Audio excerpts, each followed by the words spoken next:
right, we're back on the record, and you said you were going to call your client now? Yes, Ms. Gilland wishes to read a statement to the court. Okay. Can she just do this right here? Yes, she can do that at the podium. And I should have said earlier when I was announcing the things that I'd reviewed, the PSI is something that I've also reviewed prior to today.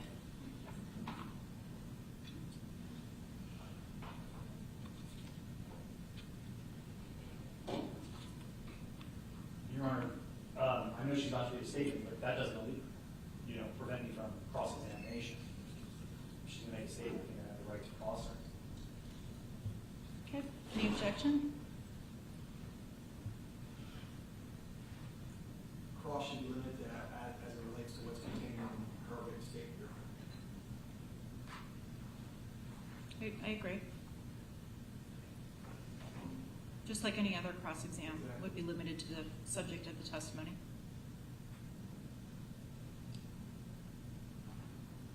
I think there'd be some leeway in there for, we're talking about the facts of the case, I think I can get into the facts of the case. I don't know how you can make a statement and not discuss what we're here for today. Why don't we play it by ear? I'm going to let you cross, and then as to the topics of the questions, if there's an objection, you can object. All right, go ahead, ma'am. You can read your statement. Are you comfortable there at the podium? Yes, I'm fine. Okay.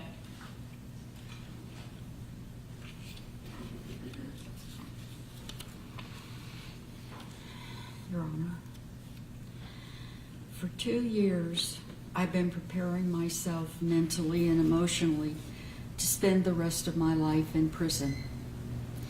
When I was first arrested, I spent 7 weeks in the Volusia County Jail. The first 2.5 weeks were in the hospital area under suicide watch. The rest of the time I spent in general population. This time spent incarcerated has given me an idea of what my time in prison might be like. In the last few weeks, the prosecution has offered the possibility of a reprieve, and I am grateful. My name is Ellen Gilland. I was born in Iowa in 1946, and my parents, my older sister, and my younger brother moved to Ormond Beach, Florida in 1949. My father was a building contractor and built homes in Ormond Beach area. My mother was a teacher and elementary school principal. My younger sister was born in 1954, and we moved to Winter Park, Florida in 1956, where I completed my education in the Winter Park schools and Rollins College. I then spent 2 years at Ringling School of Art in Sarasota, Florida.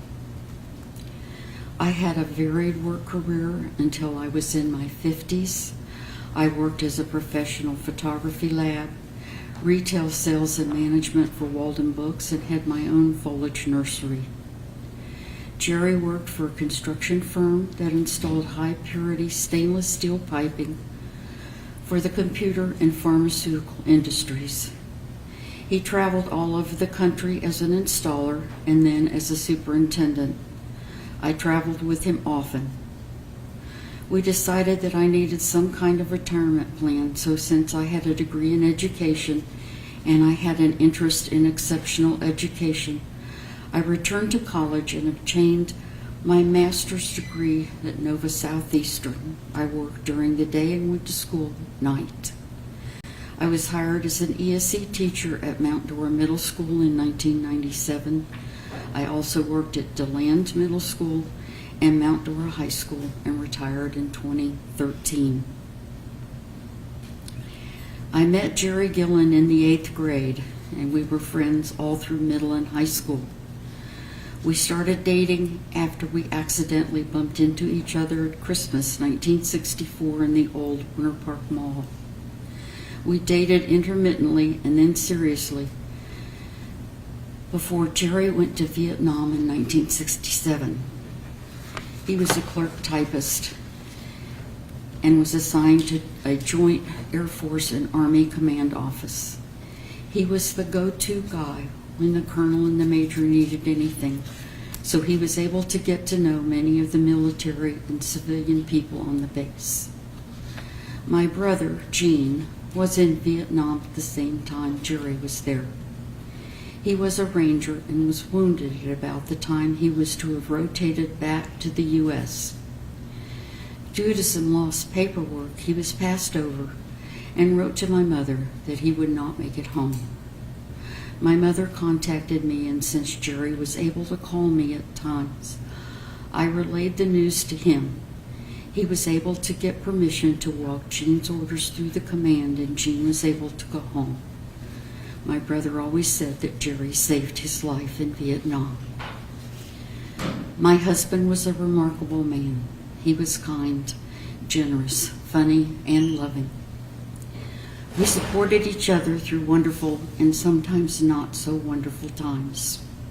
He loved to cook and bake and had a woodworking shop where he made a beautiful porch swing for us and made and sold wooden boxes. We were married in 1969 when he returned from Vietnam. We were married for 53 years, and I miss him and will continue to miss him for the rest of my life. We did not have children since I had cancer at an early age, which returned late in life. I was diagnosed with the BRCA1 gene mutation, so I had a hysterectomy. My grandmother and my father had osteoporosis, which I inherited.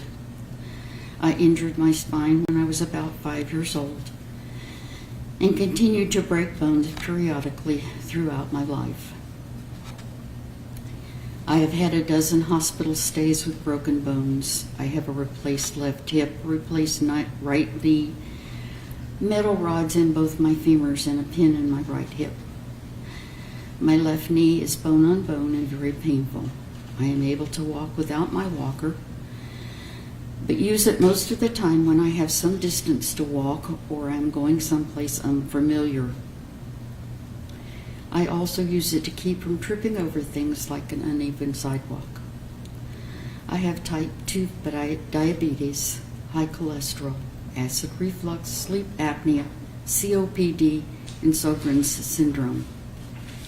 Since the hurricanes of 2022, in which our house flooded, I have had anxiety and panic attacks. I have hearing loss in both ears and wear hearing aids. I contracted COVID this past August and have repercussions of increased shortness of breath, exhaustion, and recurring dry cough. As an adult, I was diagnosed with an auditory processing deficit and dyscalculia. I have always known that my learning style was very different than other students. When I was in school, students with disabilities were not recognized. Fortunately, I realized on my own early that I had to take copious notes of lectures, read the chapters, and pay attention to learn.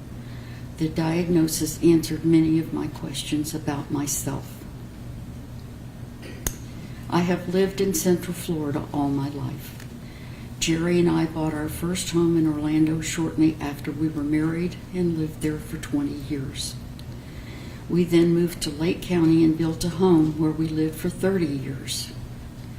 When upkeep of the property became a real burden, we moved to Orlando Lutheran Towers in downtown Orlando. My older sister lived there, and it sounded like a wonderful opportunity. Shortly after we moved in, COVID hit, and my sister was diagnosed with cancer shortly after that. Jerry and I helped care for Lynn until she passed away. We decided that we didn't like apartment living and decided to move to New Smyrna, where Jerry's only remaining brother lived, and I had no remaining close relatives besides my nieces. My younger sister passed away of ovarian cancer many years ago, and my brother of complications from Agent Orange. Jerry and I rented a house on the beach side in New Smyrna and lived there a month before the first hurricane flooded our house. We lost a lot of our furniture, my portfolio, my power chair, and most of our important papers. We moved into temporary housing and then found another rental near Jerry's brother, Sam. We were there a couple of months when Jerry became seriously ill and entered Advent Hospital Intensive Care Unit in New Smyrna on December 15th, 2022. He subsequently was transferred to Advent Hospital Rehabilitation Unit in Ormond Beach on January 1st, 2023. Jerry had always been relatively healthy until after he retired. He gained a lot of weight and developed type 2 diabetes and AFib. He had a hernia operation during which the doctors discovered an aortic aneurysm. He had surgery to repair that, but also had another smaller aneurysm closer to his heart. At that time, he had a bad reaction to the pain medication they gave him. At the rehabilitation hospital, I informed them to be very careful of what they gave him, and I never said that he could not have pain medication. I watched my mother, brother, and both sisters die of painful and debilitating diseases. I thought I was ready for anything, but not the painful and debilitating death of the person I loved more than anything in my life. Jerry's brother Sam visited almost every day for the 7 weeks we were in the hospital, but Sam was in his 80s and his wife was ill and passed away shortly after. Since I had no children and no friends in New Smyrna, and we hadn't even been able to find a doctor, I was very much alone. Sorry to say, I was bordering on the hysterical, and it was difficult to communicate appropriately when doctors and nurses ignored me or were outwardly hostile. Both Jerry and I were optimistic when he was transferred. He was doing better, even though he had a very painful bed sore. He could talk some, even with the tracheotomy apparatus in his throat, and he could consume soft food. The physical therapy department came in every few days and got him up and standing beside his bed. About 3 weeks went by and we were expecting the tracheotomy to be removed soon. But the nurses kept giving him food and then taking it away because they said he was aspirating it. As days went by, he became more depressed and very weak. Physical therapy stopped coming in every few days and then stopped coming at all, since he couldn't even stand even with help. I stayed at the hospital for 12 to 14 hours a day. The only time I left his side was to go downstairs for food or a cup of coffee. I felt I needed to stay with him because the nurses were being uncooperative and uncommunicative. An example happened after his first night in the rehab unit. I told the nurse as I left that if anything happened during the night to please call me and I would come back. I walked into his room at 7 a.m. the next morning to see him strapped to the bed with mucus all over his chest and face. He had a suction device to clean up the mucus as he coughed it up, but couldn't use it with his hands tied to the bed. I untied him and cleaned him up. The nurse said that he was pulling his leads off his chest, and this was procedure. I told her again that I would have come back and helped, but these kinds of things continued. I hired an outside nurse to come in and sit with him at night. After several weeks, I found out that the paid nurses were sleeping through the night, and no one at the hospital thought it was their job to tell me. I then spoke to a patient advocate at the hospital, and she arranged to have a cot brought into the room. I located another nursing company and arranged to have different nurses there at night so I could get some sleep. They were to wake me if anything happened. I continued to eat downstairs since I didn't want to have food in the room when Jerry couldn't eat. I bought a coffee maker so I wouldn't have to leave for that. Jerry continued to deteriorate to where he could hardly lift his right arm. When he could talk, he would tell Sam that he wouldn't make it out of the hospital. He spoke of ending his life. 2 days before his death, the doctor came in and said it would be at least 3 more weeks before they could consider removing the tracheotomy tube. At that time, he started begging me to help him end his life. We discussed various methods. The gun he owned seemed to be the only way that we could successfully achieve his wishes. At that time, I had no hope that he would survive more time in the hospital. During this time we were in this hospital, no one ever explained comfort care or offered it in my presence. They may have discussed this with Jerry, but he never said. His gun and bullets had been underwater when the hurricane flooded our house. He told me where he kept it, and I went to the house and typed a suicide note and took the gun and bullets to a gun shop. I told them it had been underwater, and they checked it over and said it could be used, but it needed to be cleaned. I purchased a box of bullets and returned to the hospital. It was Saturday morning, January 21st. We discussed the repercussions of what we were about to do. He loaded the gun but couldn't raise it off his chest. I realized that to follow through with his wishes, that I would have to shoot him and then myself. I told him that to do this, I would go to prison if I couldn't shoot myself. He had always protected and supported me, and it was my last-ditch effort to stop this, but he was beyond helping himself or me. He took the safety off the gun, and I took it out of his hand. I held the gun behind his ear. I pulled it away and asked him if he was sure. He raised his hand and placed it on my arm and pushed the gun to his head. There was a loud bang, and he was gone. I was already crying, and I became hysterical. The machines were beeping loudly. I put the gun on the bed, and then I picked it back up and put on the safety.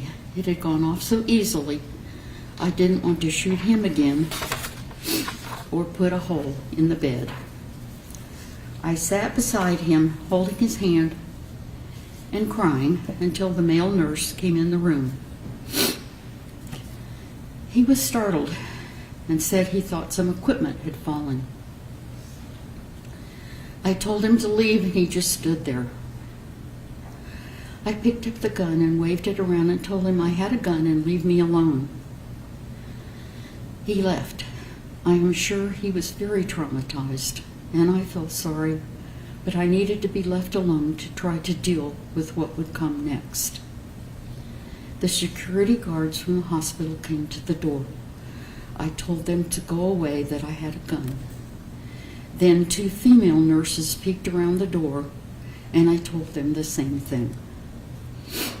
I had no concept of time, but eventually the sheriffs came to the door. I was very frightened and grief-stricken. I was afraid they would throw me to the ground and hang my hands behind me. If that happened, I would probably have broken bones and be unable to stand or walk. I told him to go away, that I had a gun. One of the officers tried to get me to surrender. He told me that patients were not getting the care they needed, and I would be able to plan Jerry's funeral, and that they would not handcuff my hands behind my back. I didn't trust him, since I knew they had moved patients from rooms close to me, and that once arrested, I would not be allowed to do anything concerning Jerry's remains. I told him that if patients were not getting the care they needed, that I was really sorry, since Jerry didn't get the care he needed. I was really sorry. I was devastated and I was frightened. Eventually, I realized that my only option was to shoot myself. I took the safety off the gun and put it to my head. I wasn't thinking clearly and realized that I would fall off the chair onto the floor. I went to move the chair closer to the bed, but it was very heavy. I had the gun in my hand and thought it might go off while I was moving the chair. I laid it on the bed and scooted the chair closer to the bed. I reached for the gun, and that is when the flashbang went off and the officers entered the room. I don't remember specifically, but the gun must have gone off when I reached for it. The officers were yelling and swearing, and there was a lot of confusion and noise. They moved the bed away from me. I had dropped the gun on the bed and raised my hands. A female officer came in and swabbed my hands and face. Another officer came in and said he was sorry he'd shot me. It had missed and was on the floor behind me. Several officers came in and stood in the room. One of them said that I should know that he had young children. I was so confused and frightened that I didn't understand why he was telling me this. I think they handcuffed me to the chair, but I can't remember that clearly. Eventually, they got me up and I asked for my walker. They put me in a wheelchair and took me out. This has been the most frightening, debilitating, and humiliating thing that has ever happened to me. I am devastated that Jerry's illness, and especially my inability to deal with the events, led to the traumatizing of patients, staff, and officers.